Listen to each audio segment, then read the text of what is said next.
warroonni falmatanii Itoophiyaan nuuf diina keenya kaleessas gootota keenya nyaachaa turte. Har'allee goota keenya fayyuu keenya akka lafarra nuun biqille akka hin guddanne kutaa jirtii jedhanii too gaafa falmatan.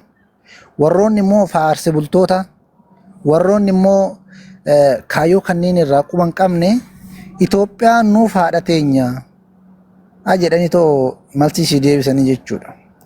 Isa kanaafu Taayyee Danda'aatis ajjeesanis dhiisanis inni du'eef qabsoon hin dhaabbatu. Inni du'eef waan tokko dhaabachuu hin danda'u. Gootonni tanaan dura du'aa ture. Hacaaluun du'eef qabsoon Oromoo hin dhaabanne. Battee Urgeessaa du'eef qabsoon Oromoo hin dhaabanne. Hayyoota duraati miti, gootota duraati iyyuu miti. Ilaa warrooma dhiyoo tanaa tarraa'u jechuudha. Biyyoota adda addaa keessatti maaltu deemaa jira hoo jenne kan kaameraan argee waraabne baadiyyaa keessatti, magaalaa keessatti waan gurguddaadha. Namni tokko maqaa isaa tan irraanfadhee Shaashamannee keessatti nama guddaadha. Nama tanaan dura waa'ee qabsoo Oromoo kana keessa turedha yookiin beekuu dandeessu. Maqaa isaa mana irraanfadhee namni sun hidhaa jira. Turee jira hidhaa keessa. Namni waa'ee isaanii dubbate hin jiru miidiyaa kanarratti. Namni tokkichi namni dubbate hin jiru. Kan Taayyee irra ol kaafameef akkas dubbatan jechuudha. Homaa miti. Kunillee hin tara. Waan hin tarre hin jiru. Kanaafuu Taayyeellee ajjeesan qabsoon Oromoon dhaabatu. Garuu iyyuu haga dandeenyan sagalee ta'uufii keenya hin dhaabinaayii isinin jechuun jaaladha. Wanti goonu hin jiru jedhani gara kootin.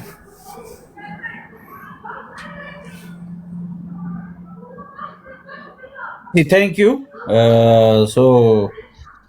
Boo ibsa kootu ol beeyga yaada kennatte yenneeti. Gadaa araara hin qophoofne yoo. Akkasi. Meemee ati yaada kenna duratti. Hai. Eenyu gadi hoo. Yaada kenna duratti. Hayyee irko itti oofi.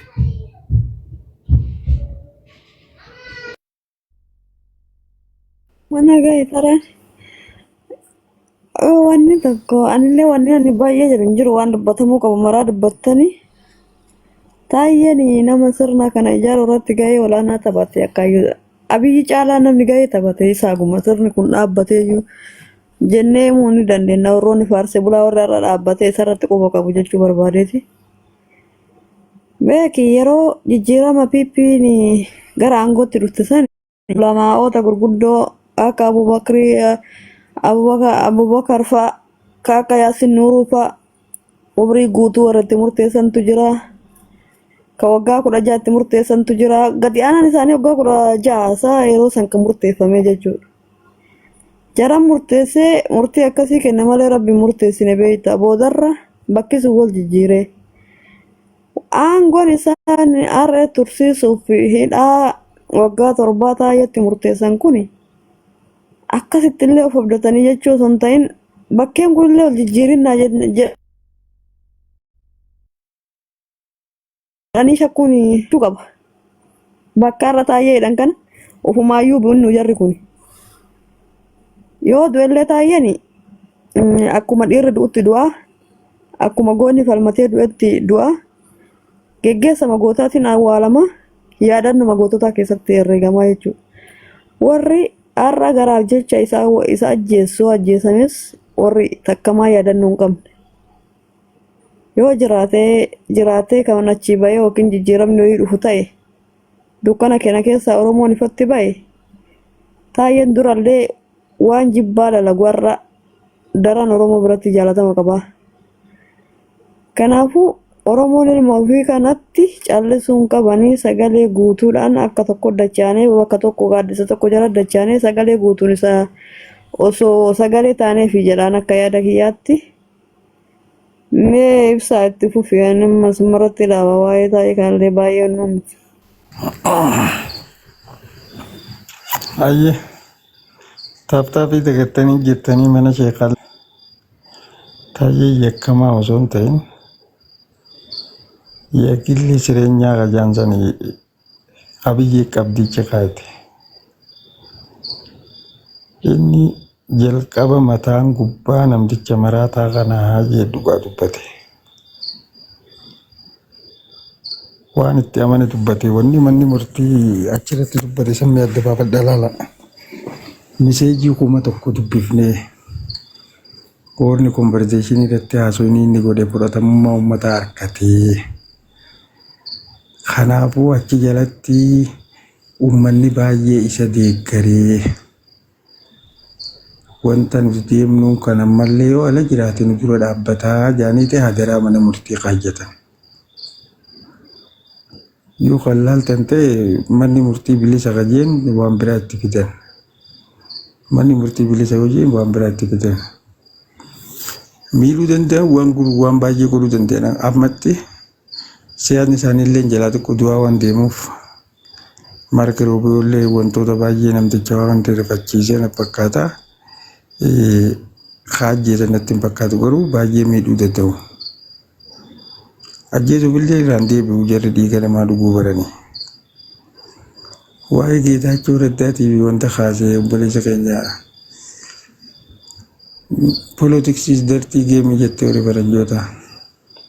Geetaachoon irraa bakka guddoo qaba. Namtichi ministeera barnootaatis bakka guddoo qaba. Kun maaltu si biti? Jararra ilaalin.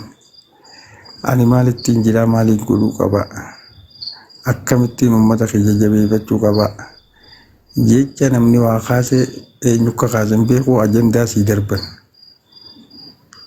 Sheekota xariiqaa sheekota imaamataa kana ajandaa fidanii gandaa fi gandabatti wal adda buusuu barbaadan kaayyoo dagachuun hin qabu.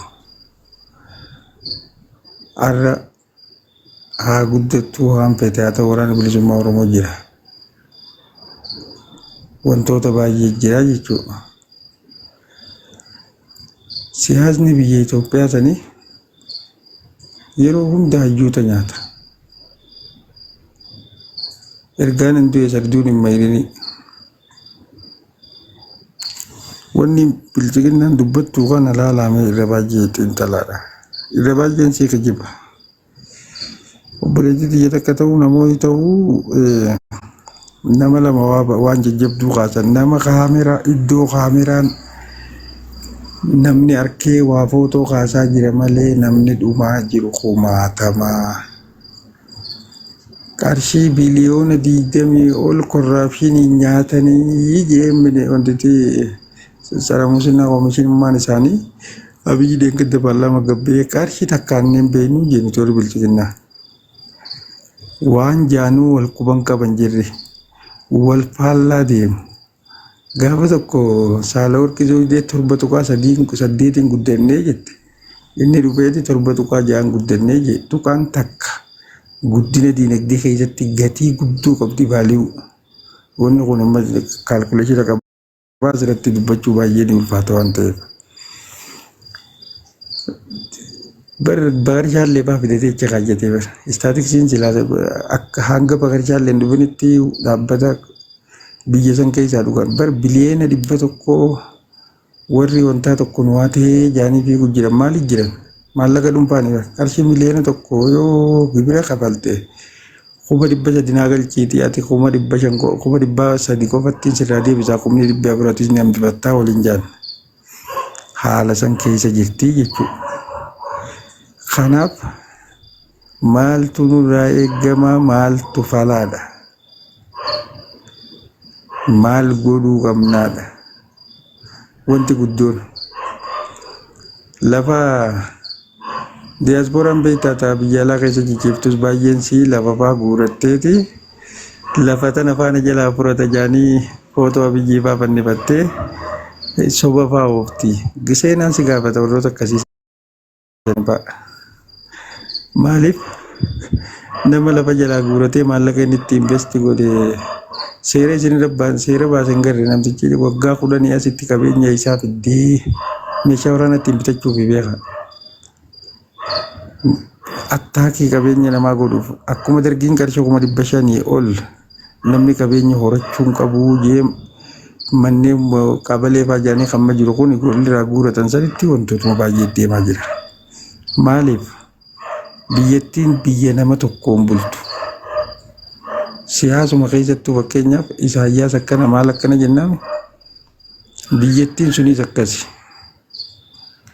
wantoonni baay'ee nama faarsee bulaan asii dubbii sobaatii maarree sobsi taajee waan itti amane godhe wanta itti amane hojjete ni sirrootti jee itti seenee akkuma dubbate sanii garuu wanti sirrootu jennaan mee isaa ala namni biyya san keessa taa'ee namticha hattuu dhiiga namaa dhuguu jeen as jiran jiru haqa jibbitu abbaa jibbuun qabdu yoon du'ee saaduu jiraadhu isaa jiraadhu jeeti biyya guyyaa irraa dhiiga namaa dhugdu biyya seerri hin jirre biyya lammii biyya alaa tadeemtu fidii maallaqaa giibmanii osoo ingiliffaallee hin beekne poolisiin gara baatee wantoota adda addaa gootu tana keessa waan baay'ee tokko hojjetaa jechuudha. Waggaa 17 utti murteessanii gilli jireenyaa biyyiitiin waa balleessee osoo hin ta'in dhageeffatti yoo yaadattan hodni konverzeeshiniin fooloorsa 16,000 irraa Taayyeen Marsaa jaamu kana afaan Amaaraatii fi afaan Oromootiin godhe gara 60,000 takkaatti ol seqe fooloorsi bichaanuu. Hagam takka dhageeffamee yoo jette baay'ee wanta irra deebifamillee dhiyoo kana gallaqqifamee ture hundi san. Waan san keessatti miseejii keessa jirtu san cufa dubbisanii dhufan.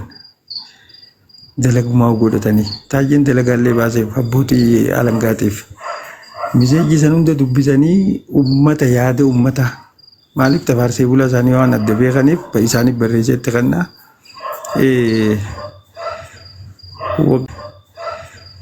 Waggaa 7 waggaa 10 maal jaammalee wanti biyya tanaa wanni beekamu hin jiru.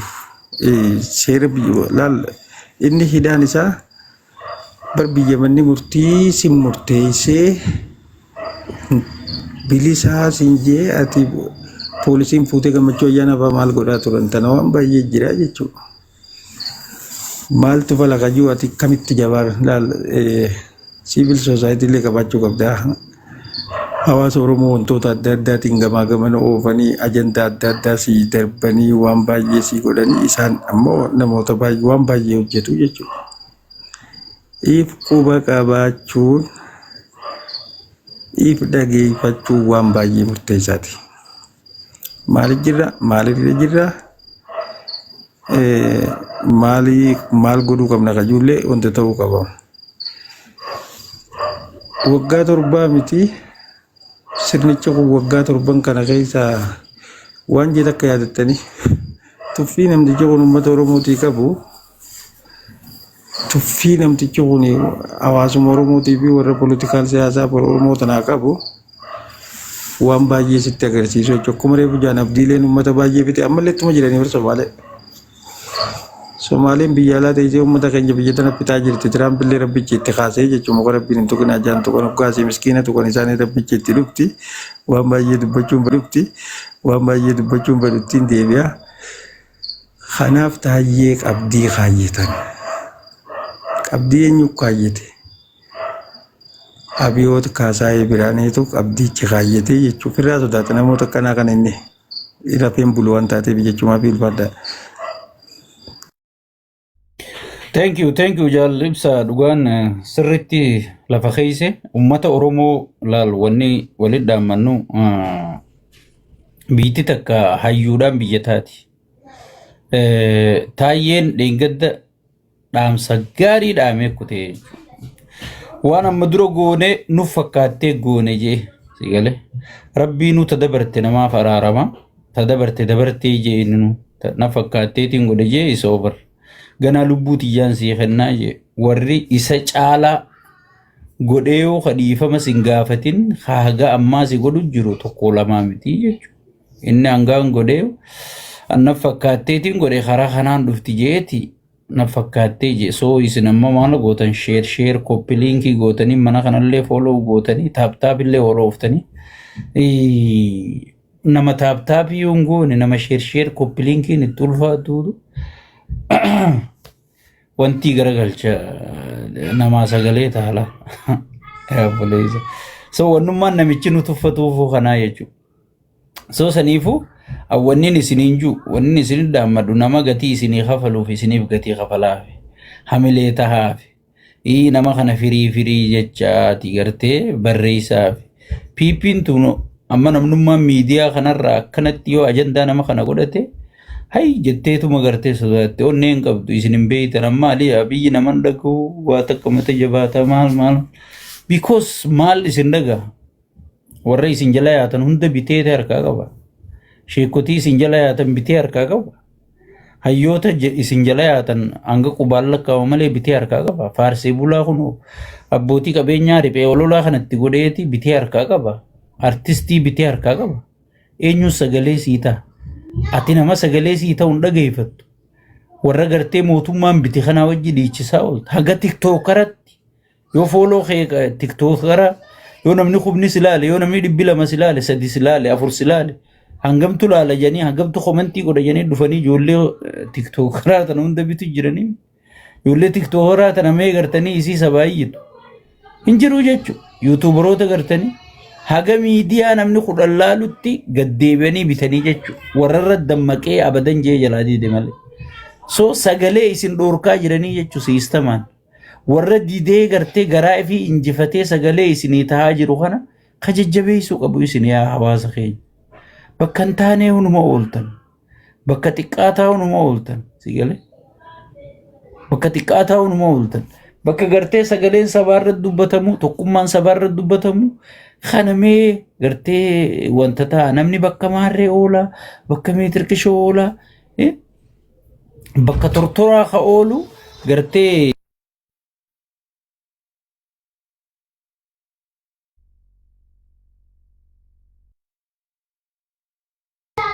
bakka tortoraa fi wanti ka oolu tiitichaa fi gartee waan gatiin qabne qofa akkasin ta'ina ati jabaadha sagalee waliitaa taaptaapii kanallee oloofa koppiliinkillee godha sheersheerillee godha taayyellee rabbi haa baasu ja'a du'aayii godha itti oofi gadaa araara.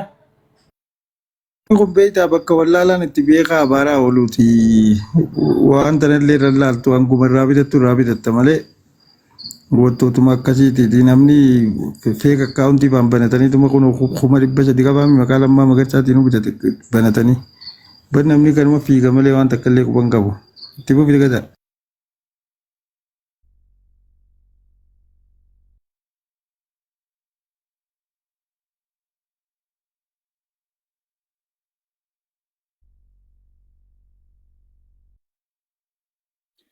Halo.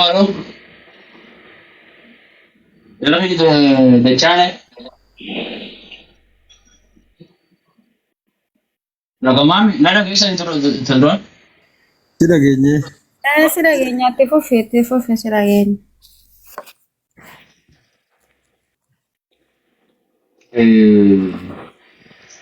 Sheekamni ni bira limo. Betaa. nin jiraate bu'e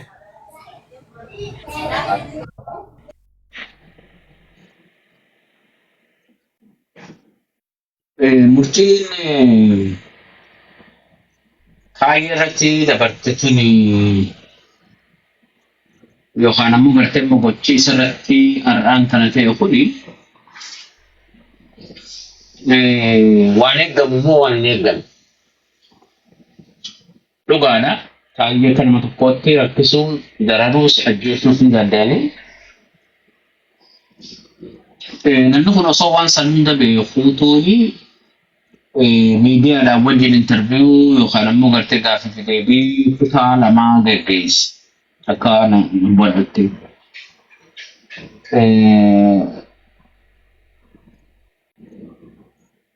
Waan tokko reefuu kan kaamni Taayeen takkaa gartee opiiniyoon taane opiiniyoo ta'uuf opiiniyoo ta'uu hin qabuun isaa addilas maramma gartee gaaffiidhaan. Kanuma rabbii tanaahu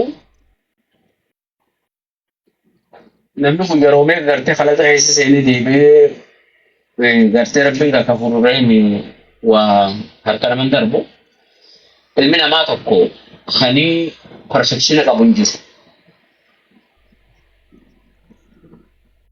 Tani namoota gartee bakka har'a taayyeen dhaabbatu kana dhaabbatanii waan taayyeen har'a godhe kana namni kun yookaan garee keenya ni goonaa warrummaan gartee fakkeenyaaf kanaan Nafamuu fakkeenyaaf kanaan maqaa gartee immoo fakkeenya qabsoo kanaanis yaamnus ta'ee warri biraatis dabalatee. Osoo gartee aggaammiin kun dirree jiru wani taa'een godhe kuni an dubbii taa'ee sana gara lamatti ilaala haabalaan. Opiniyoon yookaan warri piipiidhaan dubbiin gartee Jawhar biyyarraa bahuudhaa kun akka maleedha isaanitti dhagahamee jira. Bakka kana sirriin dhaggeeffadha. Yeroo san keessatti haa beekuu baatanii tarii gartee beekumtiin addaa yookaan wanni isaan itti yaadanii gartee Jawhar maniidhaa irraa baasan jiraachuun yoo baate yeroo sanatti siyaasaatti dalaguudhaaf ta'ee jaallatanii osoo danda'ama. Ammoo Jawhar biyyarraa bahuun harka isaaniitii baafachuun suni hedduu isaanitti uurama guddaa yookaan immoo dalansa guddaa buufte. Taayeen amma gartee bakka gartee Jawhar san ittiin hojjechuudhaaf yookaan immoo gatii gartee amma Jawhar nu kafalchiisaa jiru boru gartee namni sun kan biraa itti dabalamuu danda'a kan jiru natti fakkaata waan akkanatti ilaala. Taayeen nama gartee suduudaani namichi piraayim ministeeraa kuni naa hidhaajee hidhate akka dhuunfaa mataa isaatti jechuudha. Israanyaa gartee piraayim ministeeraati. Wanti amma dubbatee jira yes. Namni kun dhugaa uummata kanatti ni amana absolutely. Amanuu dhabuu ni danda'a possible. Garuu immoo waan itti namanne tokkoof namni sacrifice yookaan immoo gatiin kafalu. Addunyaa kana gubbaa irratti wanni beekamu qabu. Taayii amata torbatti murteessanii dhabamsiisuu takka ajjeesuu ni dandeenye harka isaanii jira ni danda'u. Garuu immoo amata torban taayiitti murteessan kanaafuu abiyyiin achi jiraachuu isaa beeka amma. Taayii gartee mana hidhaatti amata torbatti murteessanii fi abiyyi kamtu gartee urmii irra qabaasan ilaan gammaatti gartee beeyta waan kana ajaaj godhuu waan namatti ulfaatu. Abiyyiin ni beeka. Garuu immoo uummata biratti fudhatama harkatee kan jiru sana sababummaaf godhan. Akkaana nu baddutti. Uummata biratti kanaan duras dubbachaa ture lakke. Waan itti amanuus nu dubbata namni kun. Taayeen gartee fakkeenyaaf akka namaatti dirqama arraan kana gartee qabsoo hidhannootti amanuu dhabuun isaa fi amanuun isaa mana hidhaa isa geessuu hin dandeessu. Kanumee alaan akkasitti haalaan. Akkuma nama tokkoottuu taayeen hidhamee araarafamuun yookaan immoo gartee dararamuun muddamsuma gartee warri keessa jiran mul'isa malee waan biraa tokkollee mul'isa. Daranuutu mooraan siyaasaadhaa yookaan immoo walumaa galatti namnummaan biyya san keessatti afaan baafatee waa takka illee dubbachuu akka hin dandeenye guyyaa irraa mirkaneessu jiranii jechuudha. Guyyaa irraa wanti isaan mirkaneessaa jiranii jarri kuni biyya sanatti imma death certificate jedhan yookaan immoo gartee ragaa du'insaatuma mallatteessuu jiranii jechuudha. Taayee hidhanii nama gartee fakkeenyaa fi Oromiyaa keessatti bakka harkanii nama ajjeesuun isaanii kun hundinuu guyyuutu kan isaan farramaaraa jiranii xalayaa ragaa du'aati piippiidhaaf. Piippi nama haalli isii keessa jirtu muddamsoo hamaa keessa seentee jiru. Yookaan muddamsoo hamaa keessa turte yeroo dheertuudhaaf. Arraan kana gartee wanni Jawhar dalagaa jiru kun akka isaan gaabbisiisee isaan rifachiisu isaan muddamsiisu ni arga. Taayeen mana hidhaatti yoo beekamni sirraa bahus ni beekanii jechuudha. Nama lamaan falmuurra nama tokkoon falmuun wayyaa waan juunatti fakkaatu gara kanatti ilaala. Beeytan ilmi namaa kuni hiiroonsi yookaan immoo namni goonni ilaalaatanii jiru. Taayee wanni fudhatama harkatee fi rakkina yookaan immoo afaan qawwee jala taa'eeti dhugaa jirtu sana dubbatee jechuudha. Namni hedduu waan san godhuu hin danda'u bara. Ban namoota hedduu biyya san keessa jira warrummaan silaa gartee kaleessa bakka taayeen ture. Waan immoo gartee Oromoo qabsoo bilisummaa Oromoo sana keessa namni jiru bara hedduu itti jira. Biraatti finne sana keessa Akan nubarnutti bal nama hedduu jira warri gartee maan tana calliseetuma miindaan kennamuufu baatu sanis fudhatanii taa'aa jiran bara hedduudha bara. Maaliif gabbanii waan taa'een kana godhe amma biyya san keessatti namni lama warra fiifidhaatii fi dhukkubbii mataati. Taa'ee danda'anaa tokkoffaadha. Kun ammoo itti aanee koloneel eenyu koloneel wanni kan gammachuu ayyaana fitamaan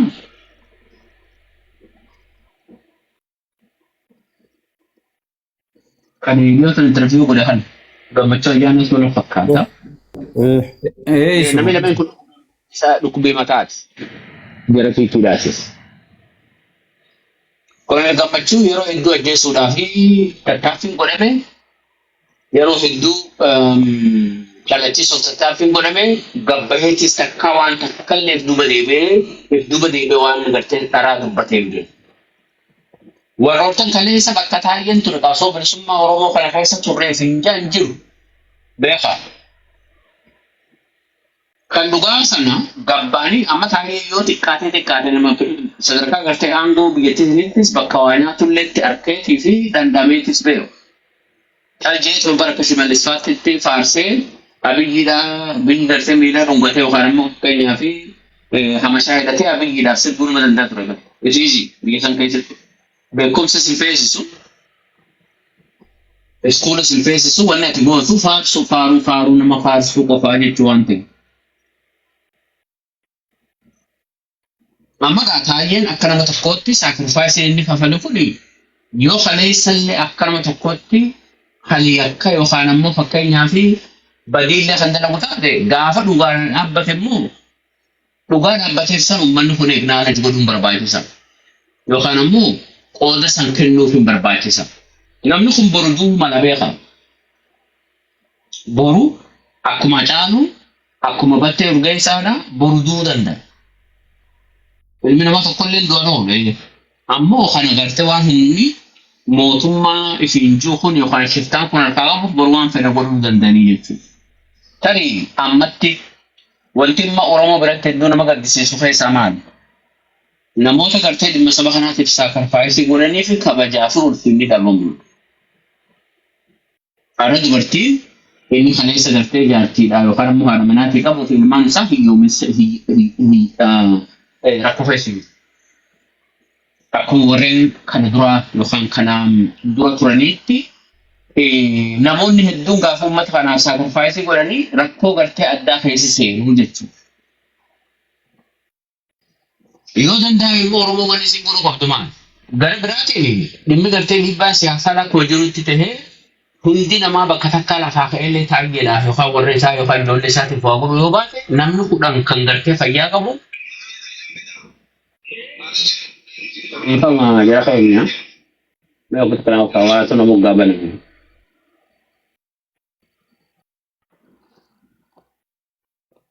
Okay. Waan wayii takkaabban uummata rabbiin isaan haa balleessu yoo tokkootu asiinatti lallaba baay'een isaan balleessin isa akka dhufan hin beeku rabbii keessan gaafadhaa itti maafi sodaataniidha. So kanaafuu maalimmoo ni barbaachisu laal namni san kudhan namni san ilmaan isaa jiraachisuu danda'a. Namni lama ilmaan isaa jiraachisuu danda'a. Wanni Oromoon barbaadu kan yoo xiqqaate taa'ee nama gartee mirga uummata kanaatii fi waan itti dhagamu dubbatee gatii kana kafale. Gatii inni kafale sani boruun lubbuun isaa jiraattee gabbee uummata kanaaf hawaa godhu taate yoo san ta'uu baatellee akka nama tokkootti taa'een akka gartee sarara goototaatti lakkaawamaa jechuudha. Yoo asillee kan dabru ta'e. Isa kan hunda osoo beekuu waan san godhu. Gatii akka isa kafalchiistuuf osoo beekuu waan san godhu. Dabballootaa fi dabeeyyiin gurguddaa namni fakkeenyaaf kaleessa mooraa qabsoo bilisummaa Oromoo keessa jirraa jedhani arraan kana gartee hoteelarra naanna'aniiti yoo qabbanaa'es waan yoo uwwis waan qabbanaa dhugaa jira. Taa'ee garuu maniidhaa jiru. Wanni jabduun tokko dhiibbaa siyaasaa barbaachisu hunda godhuudha. Isa lammadaa immoo namoonni gartee murtaawaan maatiin isaa tun akka gartee aduun ittiin baane waan danda'uun dirqama gartee tiktook irratti bahee namni fandiingii yookaan ammoo gartee fandireesiingii addaa godhee godhuun irra hin jira. Waa hunda namni keenya amma pablika gubbaa irratti waa hunda goonaa waa hunda asumarra fixannee baana. Sadarkaa gartee huccuu kaantiillee asumarratti baafan. Bisa sana osoo hin ta'in ilmi namaa keessaan yookaan ammoo fakkeenyaaf namni 2-3 yookaan namni 4 yookaan namni 5 baatiitti baatii 5tti akka wal ga'utti godhuu danda'a. Maali yoo xiqqaate manni firaa gartee ilmaan isaa akka fayyadamu godhu. It's a bare minimum. Waan jaalu. Yoo namni 5 gartee kan murtii akkasii fudhatu taate nama tokko baatii 5tti dhufee gayaa jechuudha. Firaa manaa biyya san keessatti qarshii $100 doolaara 100 maatii sanirraa yookaan immoo gartee daa'imman isaa sun akka gartee aduutti ittiin baane godhuu hin danda'a. Waliin yoo taate 3 jechuudha. Baatii 5tti yeroo takka yoo kan gootu taate naannee sitti dhisa. Namni 5 kan lubbuu qabu ammatti dhimma fakkeenyaaf Filaan duraa maal? Akka gartee amma fakkeenyaa fi mana firaadhaa irratti cufanii ijoolleen isaa sunaanatti hin baane namni Oromoodha waan danda'uun gara keessaatiin waan danda'u godhu. Filaan lamadaa akka sabaatti rakkoo taa'eetii fi fakkaataa ilmaan Oromoo biyyattii san keessa jiran san dhiibbaa barbaachisu akkuma kanaan dura godhaadhaa ture san itti fufuudhaa jechuudha. Akkanatti fakkaatutti. Isuma kanaatu barbaachisa natti fakkaata. Kaan ammoo gartee waa'ee dhimma siyaasaadhaa isuma wajjinis wal qabatee biyya keessatti deemaadhaa jiru waan hedduutu deemutti jira isa sanis itti himanneetuma kanaa wajjinis walitti qabnee irraa dubbachuun barbaachisaa. I think namni 5 individual namni baatii 5 keessaa yeroo takka qarshii 50 yookaan qarshii 100 kafalu ni dhabama jeeyaa.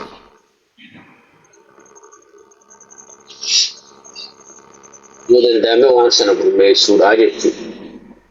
Erga san gurmeessite boodaani maatiin isaa sun akka gartee firaan manaa yookaan ammoo gartee mana firaa keessaa baasanii alatti gabbaatee isheen sun gartee rakkoo yoo jaarsilleen irraa hidhame yoo ilmaan abbaalleen irraa hidhame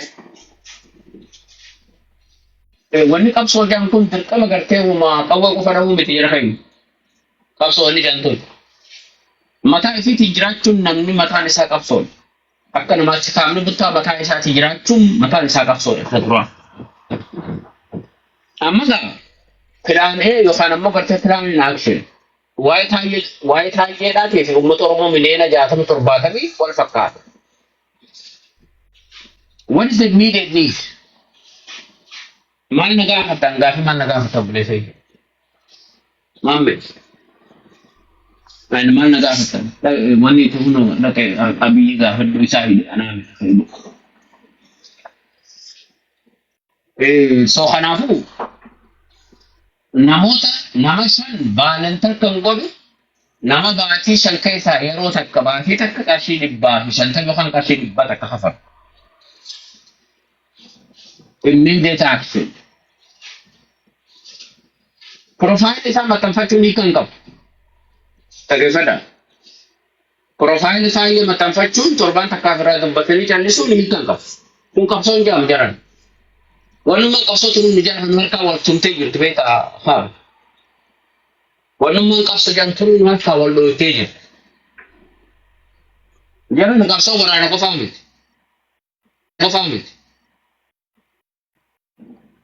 Saba kana keessaa namoota ija qaban kan silaa warra gartee mootummaa kun dhaamsuu barbaadu kan akkan dhaamsine godhu. Yoo xiqqaate ilmaan isaa sun akka gartee sababa kanan alatti hin baane godhu. Firaan gartee jireenya gubbaarraan gartee ilmaan abbaa dhabeerratti akka lamadanii daamne san godhuudhaa jechuudha. Nama 500 isin barbaachisu. Nama 5 kan baalantar godhu kan baatii 5 keessaa yeroo takka waa godhu qarshii 100. Lammaan dirqama gabbee namni kun gartee telefoona haadha mana isaa asirra baansee maal godhee gilgila sana wal kaa'uun qabu beeka. It's just a bare minimum. Wanni kun mataan isaa qabsu. Waraana galtee amma fakkeenyaaf qawwee AK-47 harkaa qabaachuu fi waan san godhu waan miti. Maaliif nama boru isinii falmuu dhabama jiran haala kanaan. Nama boru gartee falmaa isinii falmuudha. Wanni goota faarsaniif goota boru immoo kabiraa akka dhalatee uumuudhaaf bariin kun itti godhuudhaaf wanni kan godhaniif. Soosaan akkasitti ilaane nama 5 barbaada. Plan B waan silaa gartee dhiibbaan siyaasaadhaa akkuma duraan jirutti karaa gartee amma fakkeenyaaf mirga dhala namaatiinis ta'ee karaa adda addaatiinis dhiibbaa sana akka inni waliidhaatii bahu godhuudhaaf itti fuudhaa jechuudha hin jiru. Ulfaadha irraa ta'u.